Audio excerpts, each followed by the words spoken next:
Ассалаумағалейкум достар, сіздермен бірге қазақ тіліндегі спортшы әлі YouTube арна ERA-X. Видеоны көрместен бұрын видеоға лайк басып, арнаға тіркеліп қойыңыздар. Ал біз бастаймыз. Геннадий Головкин Сергеймен реванш өткізуге дайын.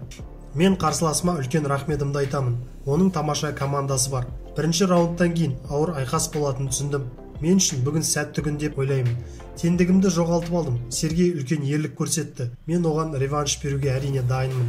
Бұл Дазн мен жанкүйерлер үшін үлкен айқас болса, онда мен дайынмын. Сергей мен оның командасына алғысымды білдіргім келеді. Канеломен жекпе-жек пе? Мен бәріне дайынмын. Көптеген тамаша чемпиондар бар. 37 жасымда мен ынта-жігеріммен дайындалып, барынша жинақы болуға тырысамын, деді Геннадий айқастан кейін берген сұхбатында. Өз кезегінде жеңіліс тапқан украиналық боксшы Сергей Деревянченко Головкинмен тағы бір мәрте жекпе-жекке шығуға үміттенетінін де жеткізді.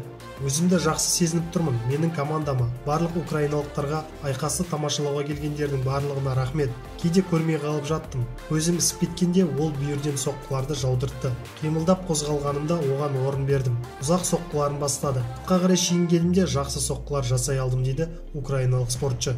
Деревянченконың сөзінше, ол бірінші раундтан нокдаунға түсірген соққыны көрмеген. Мен оны көрмедім. Желкемнің тұсына соққы жасады. Мен төмен қарай бүркенгенде ол менің сол жерімді ұрды.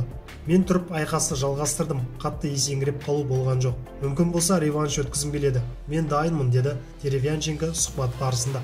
Жекпе-жек екі спортшыға да ауыр соқты. Қазақстандық боксшы Геннадий Головкин мен оның қарсыласы украиналық Сергей Деревянченко бүгін Нью-Йоркте өткен жекпе-жектен кейін жылдам ауруханаға жеткізілді.